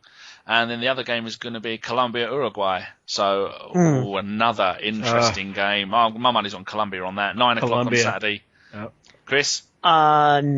I'll go against the grain. Oh, there's you again. You just do whatever me and John do because you know we're always wrong. Choice. Well, you know what's going to happen. That's a perfect segue. You know what's going to happen. Oh, yes. The bitey cunt is not going to be available. Yes, is there any news on this, you two, on his possible ban, or there's nothing come out officially from what there's I a quote unquote investigation. Yeah, FIFA have said their top 6 people are going to meet or something, and apparently Liverpool's. Is Gerrard one of them? Yeah, apparently Liverpool's people have flown to America to meet the owners to discuss what could or could not happen. We did actually have beautifully segued questions. Was John genius on that? There was a question we got from Chris Irwin, who's at CS Irwin on Twitter, and he said, "Does the Suarez implosion have a blowback effect for Arsenal? Was he the first in a domino to free our ultimate transfer striker targets?" In other words, I guess what he's sort of saying is, could we see what happened yesterday? And let's just make it quite clear now, he did bite him, let's be honest. God, did he? Yes, it was he bloody blatantly did. Apparent. His head went forward. It's not like he can say he shouldered him in the face. His head, when I first saw it, I thought he's gone to headbutt him and missed. I thought he headbutted him, yeah, I did. But it's clear, and there's quite a few gifs going around. I think it was like National Geographic when the lion gets the gazelle. It's on the gazelle, yeah, absolutely. It was clear, and I mean, my view on this, I mean, I think, as usual, FIFA will bottle this because they always do. I think he'll get an international ban, probably for a year, but I don't think it'll affect Liverpool in any way. I don't think it'll affect his... It should do. I mean, for me, this is the 3rd time now they should ban him from football for a year. It's the only way he's going to learn. Well, one of the most disturbing parts, apart from the fact he's fucking biting fellow professionals, is his play acting after. Oh, it's pathetic, and he's holding his teeth. I mean, if you... I know it's, and everyone will say you can't compare the two, but if you go out on the street and you do that on the street, you go away for you go to court and you probably go away for a year because it's common assault. Well, Duncan Ferguson did. Exactly. Well, I mean, for me, the embarrassing part is the interviews afterward. These things happen on the pitch. Oh, no, you can't. Fucking don't. They don't fucking happen on the pitch. No, and they happen at a dog park. Yeah, if dogs are playing 11 aside, then maybe. Remember what happened with Cantona and the Kung Fu kick? I mean, I think arguably this biting thing is worse. Well, third time in a row, it's bloody worse, definitely. Yeah, and this was his ban? Was it 9 months or 6 months out of football? Completely? I think it was 9 months, wasn't it? I think, yeah. Even but I mean, Rio got a massive ban for not turning up for a drugs test. I just think it's to sort of answer Chris's question. Obviously, there's been a lot of links with us and Alexis Sanchez, and there's been talk now that Liverpool could use Suarez in a make weight for Sanchez. I know myself and John agree on this. I don't think that'll happen. I think any deal for Sanchez. The talk here in Barcelona is, apart from what Thompson said today, was Pedro Barcelona were trying to use Pedro as a make weight for Suarez. I don't. It would be very interesting to see Liverpool's stance on this. I mean, I retweeted a couple of Liverpool fans trying to defend him yesterday, which was fucking hilarious. Did you see the tweets that Arsenal Gent made up? Oh, they were brilliant, weren't they? We tweeted all of them. Absolutely fantastic. Genius. I think Brilliant. any Liverpool fan that tries to defend this guy's actions, And they are. I mean, it's ridiculous. And anyone that says, "Oh well, you would do the same if it was Arsenal players," I mean, I tweeted just then. I said, "Well, Be fucking ashamed." Exactly. We can't. We don't defend. I mean, I won't sit here and say that Robert Pires wasn't a diver, because he was. But we're talking about a guy who's committed an assault on the pitch 3 times now, and he clearly has anger management issues. I know Ian Wright said he felt a bit sorry for him. You know, it just shouldn't happen. It's not something that he should be allowed to get away with. And the only way that you make somebody learn, it's almost like children. You take away the privileges, and the privilege he has is a professional footballer playing at the highest level on a massive salary. And somebody else made the point that this was at 5 o'clock on national television where kids could be watching world this. audience. Yeah. No, you know what you do to him is that you make him non-transferable. Newton. You Stick him in make him reserve. sit out for 6 months Yeah. at a club level. You make him sit out 1 year at an international level. Yeah. And you finish his World Cup. And I guarantee you, hurting him financially because he'll get paid more in Barcelona. Yeah. Hurting him, domestically, and then hurting him this year at the World Cup level. I think maybe we'll get through to him. Listen, I've been just because of the racism thing, I think was a bit overblown. We've had discussions about this in private. Us lot. Yeah. I'm from South America. I don't need somebody from outside to tell me how we speak, what it means, or whatnot. So, I can kind of overlook that just because I know what he meant at the time. That's one thing. And although it wasn't a great situation, it was something that was dealt with. It was a punishment was dealt out, and we move forward. This is now, like you said, Kris, 3rd time. It's an assault. Yeah. It's not happenstance. It's done on purpose. Yeah. At some point, if this is allowed, this point, what else is going to be allowed in the future? Yeah, I totally agree. And people may say that that we as Arsenal fans can't really have a go at him, but I think the most disgusting thing Arsenal players ever done is when Pat Rice mooned was it the clock end on the North Bank? Do you remember that? I remember seeing the picture in my head, but I don't know which way the camera was. Whether I don't think it would be the clock end, the away fans, and that's about as bad as Arsenal players have ever got. I can't think of anything else. Let's not forget Paul Merson had a ban from football for being an alcoholic, which is something that is technically, is a disease, and is something that affects people up and down the country, in all types of walks of life.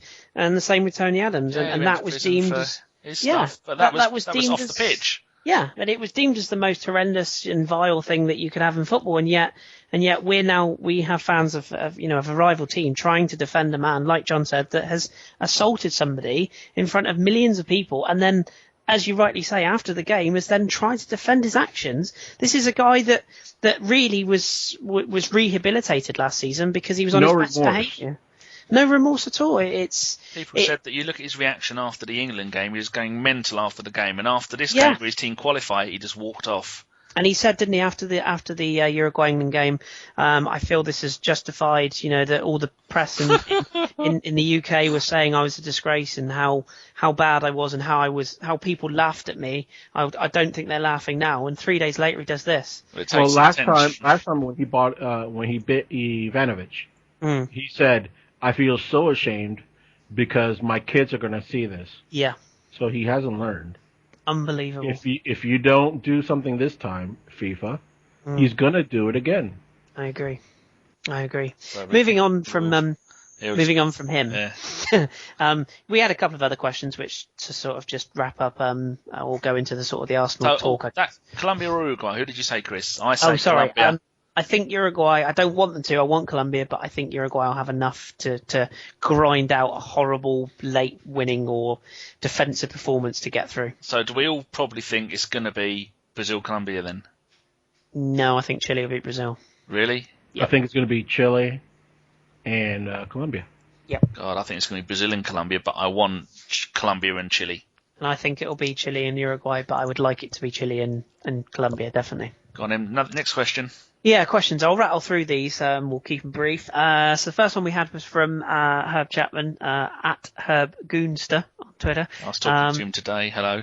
Good chap. He said, is Arsene Wenger's denial of interest in Balotelli a smokescreen or for real? John, do you want to go on this one first? Saw the video this afternoon before we started. I think he's being completely serious. Yep. And that we're not interested. That's my opinion. Yeah, I agree. You asked for our opinions. That's what I think. Danny, what do you think? Oh, it's so cloak and dagger with him, isn't it? It could be anything. You can't. There's no point even trying to double second guess what he's on about. I suppose if he says he's not interested in it, we're not interested in it. The thing is, at what point do you try to decipher a smile? Did he touch his shirt while he said it? He said, did he have his fingers crossed? This isn't poker. This isn't the World Series of Poker. He hasn't got a tell. if you look at the quotes from his agent, what was his agent saying? Switzerland, a Wonderland, by the way. If you look at came out and said that he's not going anywhere. Yeah, and also if you look at his agent, basically all his agent said, or the only quote that he gave was that Arsenal are one of the teams that could afford Mario Balotelli. Well, duh. That's not exactly last year, and he didn't move. That's not exactly amazing information, is it? It's obvious, and I think it's clear that he probably wants out of Milan. I'm sure if he's available, Arsene Wenger will have a look and consider it. But at the end of the day, Wenger is not going to sit in a studio on TV, national TV, and say, "Oh yes, I'm deadly keen on him, and I'd like him at Arsenal," because the price will go through the roof. I'm with John though. I think the interest is. I think the interest has been fabricated by social media, by tabloids, and by people basically talking about him, ourselves included. We'll hold our hands up. We were talking about it. I think it's a passing interest. Yes, I agree. If a player of that much ability is available, then it would be very strange for us not to be in the market. But having said that, I think Wenger was spot on when he, and completely honest when he said he's not a player we're looking at. Let me ask you guys, you two, from a different angle on the same question. Is Balotelli what we need, given that we have Giroud, and Giroud showed the other night what he can do with the proper players around him? Well, he's got to think. Giroud ran his arse off last season. He can't do that another season, can he? No. When he was breathing through his arse up to about February, March time, he was the only person we could play up front. So we need someone else. I think not saying that we don't need somebody else. Do we need the Balotelli type? Probably not. No. Not if a player of Alexis Sanchez's ability is available. If you get a player of his ability, and don't forget, I know we banged on about him, but Joel Campbell is potentially an X factor that you could see as well. Switzerland goal, just seen they're showing it on BBC. What a goal! Was a beaut, wasn't it? Yeah, I mean, if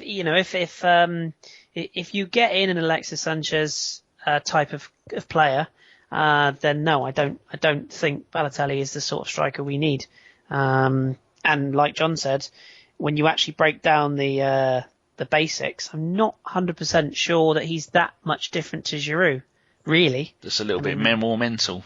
He's got more pace. He's got more pace. He's got less work ethic. Yeah, attitude. They've got the same kind of conversion rates.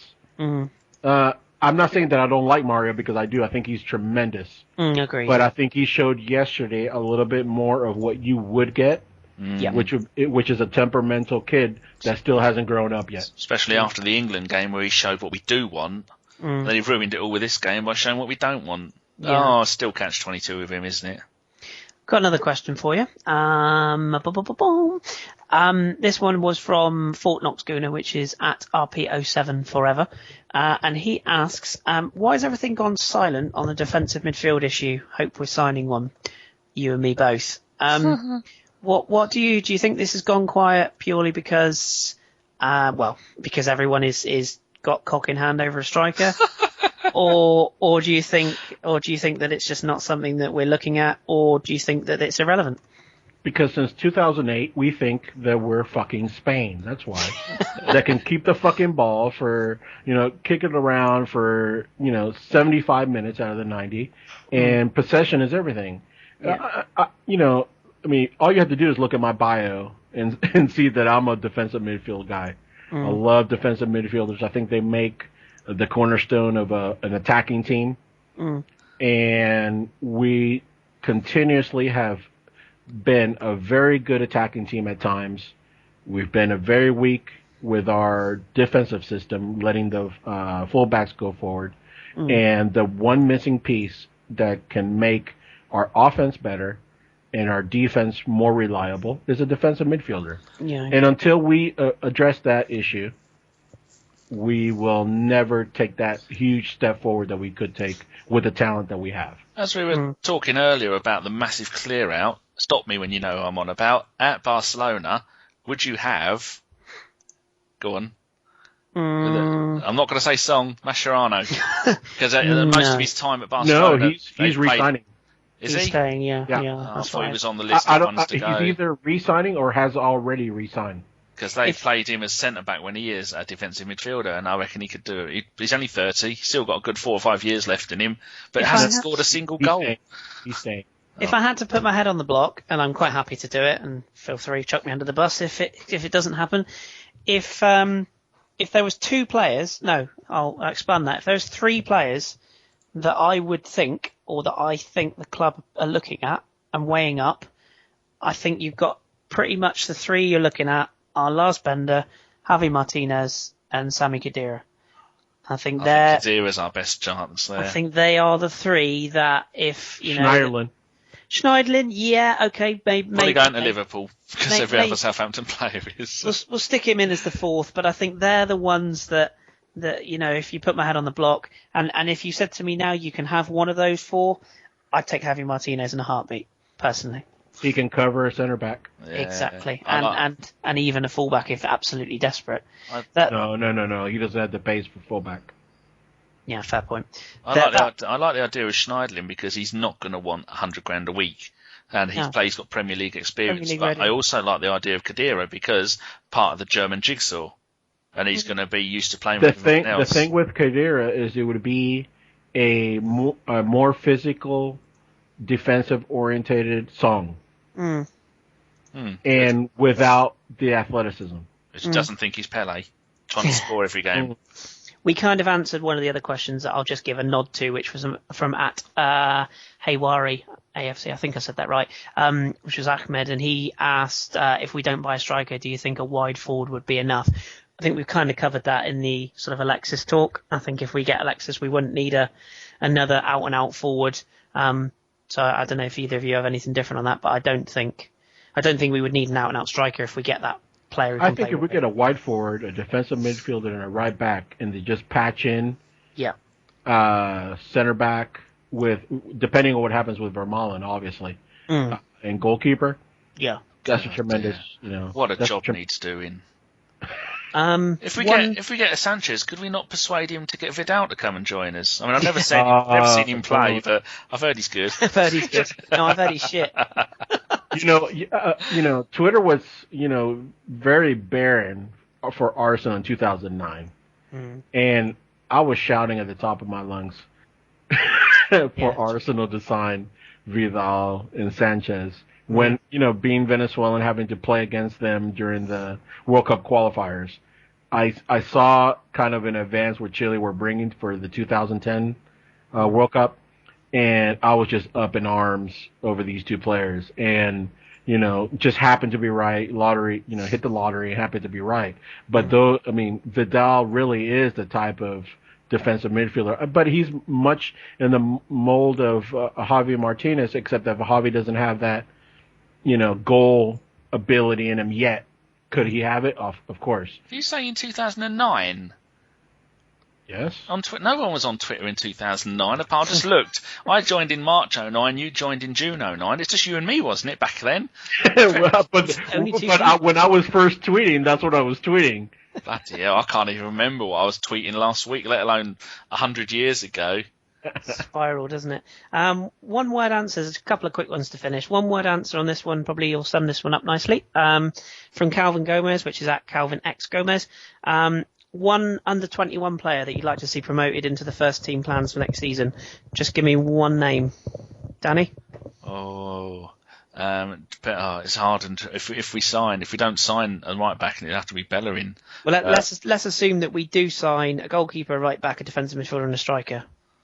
Right. As I'm playing Football Manager 2014 at the moment, I should have a better answer for this. But the ones I'm trying to bring through myself, being a quality manager, is Zelalem, Toral, and I can't think of who else I'm trying to bring through. Yeah, so I'll go Zelalem. No. John? He's so young though. Yeah, that's fine. You can have Zelalem. That's fine. John, who would you have? John. Wiggle. There he is. You went a bit quiet there. I think your leads are a bit wonky.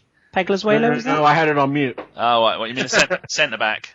I did a Gim. Hello, Gimli. I'm horrible with names, so I'm sorry, everybody. Peglerzuelo, yes. Peglerzuelo, yeah. Centre back is that lad. Yeah, him.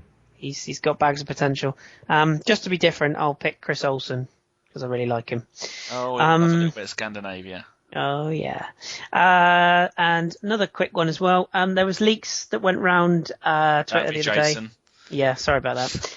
There was links that went around Twitter the other day about pictures of supposed training kit and apparent confirmation of the new home kit, which was indeed the same design that we saw Thierry Henry and co sporting a few months ago. David wanted our opinions on it. He's at _David. That's DAVIIID. He wanted to know if we think if the kit that has been leaked is legit. What do we think? And is it something we like? And how hideous is that training range? Was that the one where someone was standing in front of a rail of That's tops? the one. I thought that was you showing your cupboard. And then I looked and I thought they look like training tops. I think there's been no imagination. The front one, or the red one, or the one that looks like a home shirt, that was the same design that was leaked with the picture between Henry, Sagna, Giroud and Linford Christie. That's exactly the same design. The other tops that are on the rail are training tops, and a lot of people lost their shit because they thought they were away kits. Yes. But no, the talk is they are the kits. They look pretty legit. I think it was a store in Indonesia, I think it was somewhere, Macau. Which is where Macau. That's where I get all my Arsenal kit from. A lot of the tops are leaked there first. It looked legit to me. I mean, we've all had a natter about supposedly at a Puma shop. Yes, indeed. Why would they be out early there then? By accident? No, they've got a very big market over there. I know the Spurs shirts leaked over there, and someone else's another team's kits leaked over there. It's quite a big market because a lot of them are produced over there or they're made over there. And they I'm not impressed. No. You're not, are you? I know none of us are impressed about the fitting of these kits. And our very own FK went to the Puma shoot. Yes, indeed he did, yeah. And from the talk of the Puma shoot where he met Freddie Ljungberg and he almost wet himself. Lucky bastard. Yeah, he hugged him and he patted him on the head, he said. Oh, don't tell me that. I'm jealous. Yeah. And so from everything that I heard, everybody needs to go on a diet now. Yes. Put the fucking Cokes down. I'm buying two of them. Stop ordering the pizza. Yeah. Just forget the takeout. Go on a diet now and spare yourself some misery come, July 10th. Yeah, all of the kits look pretty tight. If you look at all the African teams and the Uruguay kit and even the Swiss kit, and bear in mind the Switzerland team are mostly, they are European footballers. Even on them, they look bloody tight. So we might have to get some shoehorns to get ourselves into these kits. But no, I like the design. It's quite a crisp sort of straightforward design with a little bit of a modern twist. It doesn't look any different though from the Nike kit, really, does it? No, I mean, they've got the Adidas thing inverted on the chest. It's white, but on the sleeve it's red. I think that's a nice touch. I'm just looking at the three pictures Pumas. Now. Yeah, there's only so much Pumas everywhere. I do like the stripy socks. I'm a big fan of the stripy socks. So I'm just a bit disappointed because the whole time we've been with Nike, we weren't the big boys at Nike. Man United were, so they got all the black kits. Now I don't really want a black kit. My favourite away kit was the one that I imagined Bent wearing, the white one with the pinstripes going down. I thought that was a lovely looking kit, but not for Arsenal, but as a general kit. But now that we've gone there, and we are their biggest customer, aren't we? I can't think of anyone else who's bigger. To be honest, I don't care about the kit. Give me the money. Show us the check. Yeah. Help us with the signings. Yeah. And if you want to make it a black kit for the away kit, whatever, do what you got to do. Just make sure the check clears. Thank you, Puma. Do you see Everton's the new away kit? Oh, I saw a woman tweet, if I was an Everton fan and I'm a girl, I'd be ashamed to wear that. I'd be ashamed to wear it. There's on the scale of kits nowadays, I agree with John. I mean, at the end of the day, it's a nice little segue because someone else asked us, and forgive me, I didn't catch who it was, so I'm really sorry if this is the person. But somebody did say about the weight with regards to everything's very quiet on the Arsenal transfer front, and there's been a lot of rumours and counter rumours going around Twitter, which we all love, don't we? Talking about our Puma holding back or our Arsenal as a club holding back any signings or transfer information for the kit launch, which is scheduled to be July the 10th, as far as we know it. Our very own Lord Hillwood, Stevie's on the podcast regularly. He's an expert in these sort of fields or the marketing fields. And John, he was talking to you a bit about this, wasn't he? Yeah, he basically, we had a time period where everybody knew about Puma. But it had to be after the Christmas period to kind of be semi-announced or whatnot, and then now I think it's the 10th of July. Puma have confirmed that the launch will take place. I mean, if you look at it from a business perspective, you don't want signings announced and being shown with the outgoing shirt manufacturer or sponsor. That. Yeah. As soon as something's made official, they're going to show the player with the shirt, the obligatory press shot. We're not going to do it with Nike. So if even now, if you go into the Arsenal shop, it's still Nike. And from what Steve explained, there's a agreed upon period that it will be Nike until X date. And it looks like that X date will be July 10th. I wonder if they're selling many. Exactly. So, you can't expect a team, that basically we were making $9 million a year with Nike. We're making 30 just in the kit department, but everybody forgets the extra $10 million for all the other gear that Puma will sell. So we're making $40 million a year from Puma.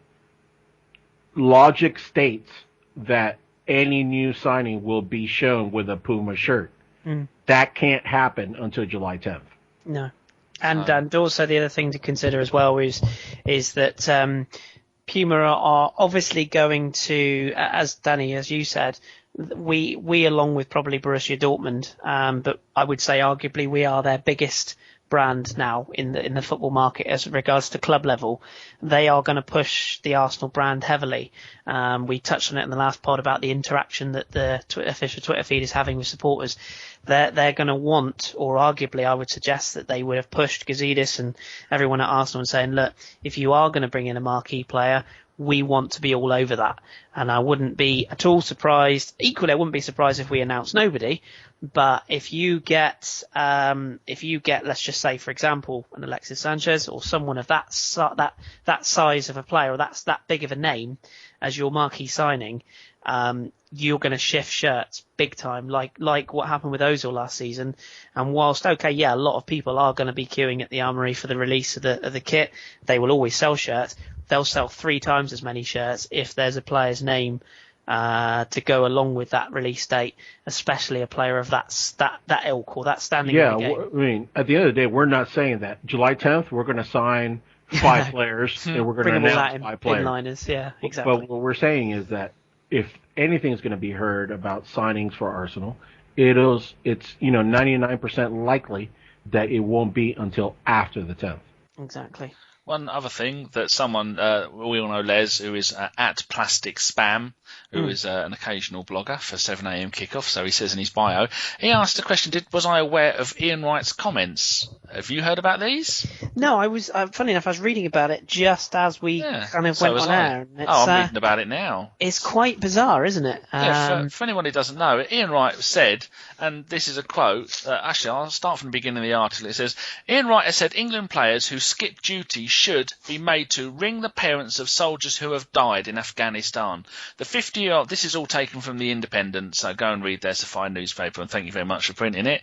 The 50-year-old, writing in his column for The Sun, waded into the debate sparked by Harry Redknapp, who said players use, and in quotes, any excuse to try and get out of England duty while he was in charge of Spurs. Wright said, the next young player who says he does not want to play for England should be ordered to ring the parents of a soldier who has died serving his country in Afghanistan and tell them the reasons. I find it shocking that anyone should want to turn their back on the chance to play for England. What a dickhead. How dare he bring in the poor families whose children have died in Afghanistan and compare that to the arseholes that have anything to do with football. What is, yet again, Righty is shown. What do you always say about Righty, John? Just going to say that. People that have followed me on my personal account will note an interaction that I had with Ian, and it wasn't quite so pleasant because he was being, for lack of a better term, he was being a cunt. Yeah. And supporting another cunt that shall remain nameless. You're a twat. Anyway, listen, as a player, loved him. I started supporting Arsenal in 91, so you can imagine my favorite player in my early years of supporting Arsenal was Ian Wright. Absolute club legend, not in dispute. The issue is that club legends, when they continue talking after they retire and they try to make that transition to being a pundit, need to be in the public light, and they say some really stupid things. And he has the some are just the worst ones. Yeah, some are just a lot more dense than others, and he just falls into that category. I'm not going to say anything more than he's misguided as he has been in the past, and I would just like to thank him for everything that he did for Arsenal. Yep. And I will leave it at that. But how can he, Kris? How can he bring into the same sentence? I mean, whether you agree or don't agree, like I don't agree with any of the stuff going on invading other countries, but those people, they put their life on the line for king and country, and comparing them to those wanky players who dive around all over the place like they have actually been shot, it's just how can you do it? Yeah, you can't. I mean, it's like John said. It's clearly. I mean, whether he's just been quoted incorrectly or whether he's just been caught off guard and said something stupid at the time, I don't know. But I mean, it is ridiculous. And for the record, anyone that says they're not interested in playing for England, well, that's fair. Exactly that. Go and don't play. And it's fair enough. Obviously, people know my views on England. USA. Yeah, but I mean, Germans. I'm not patriotic in any way, shape, or form. I quite openly say. Fuck's sakes, Kris, you're fucking supporting America. I'm America. I wouldn't fight for my country. It's my view. I think there's so much corruption in this country, and we won't get into politics and all that bollocks. But as far as football goes, if you want to play for your country, good luck to you. And it. Obviously, it should be an honour to play for your country. But I'm going to say something that we were talking about What's Up the other day. Kris is born and bred Englishman. Mm-hmm. I'm a Venezuelan. That I moved to the States when I was 7. But, I mean, I moved to Texas. So anybody that grew up in the U.S., there's not more America than fucking Texas, USA. Go Longhorns. Yeah, go Longhorns. Hook 'em horns. And I just find it kind of ironic that the two people on the fucking podcast that are I'm supporting Germany and kind of having a swipe over at the lads from the U.S. and Kris is full blown with his English top on his fucking Avatar. display picture. Yeah. Oh, Getting Lord. a boss hog on our asses. Oh my God, it's unbelievable. The ironies are endless. Listen, I hold my hands up. I said to the guys pre World Cup, I always follow a team. I followed the French in '98, and I followed all sorts of clubs countries throughout World Cups because I normally follow Sweden. I was going to say mine's bloody Sweden. And I love Ever Sweden. since USA '94. Exactly the same as me. I had a good conversation with someone a while ago about it. No, Anders it's Limpar, Stefan Schwartz, Thomas Brolin, Kenneth Anderson, oh, legend, Roger Leung, cheeky monkeys. a young Henrik Larsson with a headband. Anyway, no, I usually follow Sweden. I've got a very close friend who lives in Sweden that I spent a lot of time with. I'm very close to, and it's a beautiful part of the world. And they were the team I adopted from '94. I'm nothing against England. I just don't believe in the hype and all the bollocks that goes with it. And this year I just thought, hey, I'm going to support somebody that's, and when I say support, yeah, I'm getting into it and whatnot. But just some of the comments I've had from some people that, Jason. Well, yeah, but even people I know personally, friends of mine that I know personally, that's saying, "Oh, you're a disgrace and you're this," and it's like I'm just following a team. It's really not something I should be hung for. So I do want to say, because we have a lot of American listeners, it's not that I'm anti-USA. No, it's that I love European football, and I have done since '91. So for me, European football, my adopted countries, whatever they may be that year, as we explained it before the World Cup, our heritage and whatnot, it doesn't happen to be U.S. and that's it. It's freedom of choice at the end of the day, and as I say, anyone that wants to support a team supports a team, and that's up to them. Who are we to judge? I guess it's just personal choice, and I went with the US mainly because, like you say, we've got a lot of American followers and friends that we speak to, and they are an up and coming nation, and I think it's nice to get behind, and it's nice to follow a team at the end of the day, whoever you choose. And like John, 100% agree. I love European football, and big fan of anything football, really. So see, a lot of it to do with me is I cannot go 10 months of the season hating everything every Man United, Spurs and Chelsea player does, and then when they pull on an England shirt suddenly start cheering for them. I can't do it. No, if I tell you what, if the England squad had none of those, like our fantasy league, Switzerland 2-0, here we go, I'm just about to see the goal. Shaqiri again. Oh, he is a player and a half. Yeah, and he's on the bench at Bayern. If you promise me that no Man United, Spurs, or Chelsea, or Liverpool, or Man City players played for England, it's all Arsenal, I'd probably support them. And you put Wenger in charge. There you go. But I can't cheer them. And there may be the odd player who plays for Germany or has played for Sweden, has represented those countries. I mean, I used to like a little bit of Brazil in the old Ronaldinho and Ronaldo, the Bebeto days. And Rivaldo, but that ended in the early 2000s. Yeah, but yeah, it's just the World Cup, and I just think England have proved us 100% right, haven't they? Yeah, they don't give a shit. Well, it's like we said. Nobody on the pod picked anything about England. I mean, on that withdrawal thing, Glenn Hoddle was saying on the BBC that when he was Stuart Pearce was saying on the radio that 3 years ago when he was in charge of the under-21s, 41 players pulled out of a Toulon tournament. And also, when they played another tournament in South America 5 years before that, 76 players pulled out. And I've not been back and checked that, but I doubt it was on TalkSport being interviewed about it. How can you do it if 41 players pull out?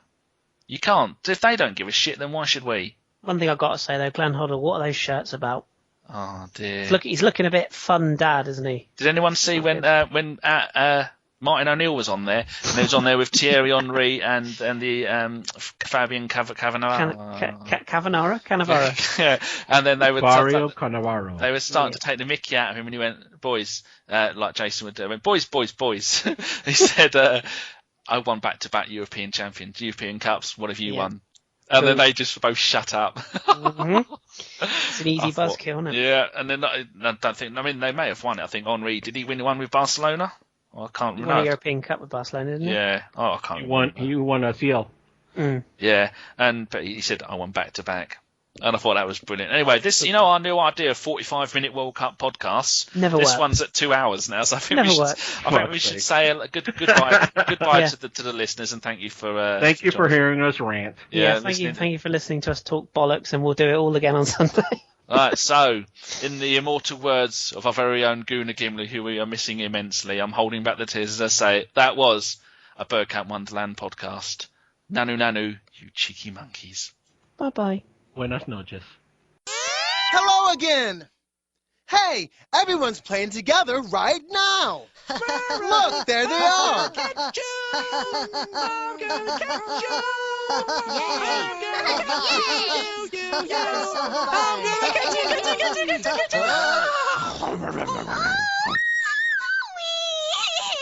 Whoa, whoa, whoa! Stop!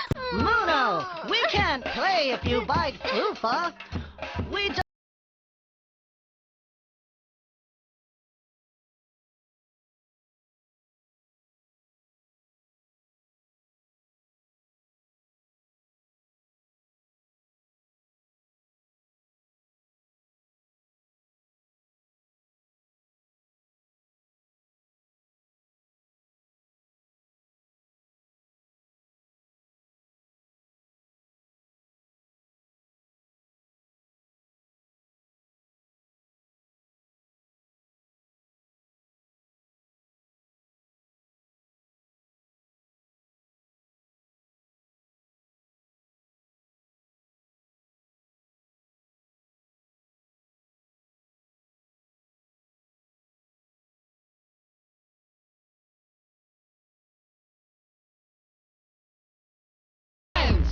Don't.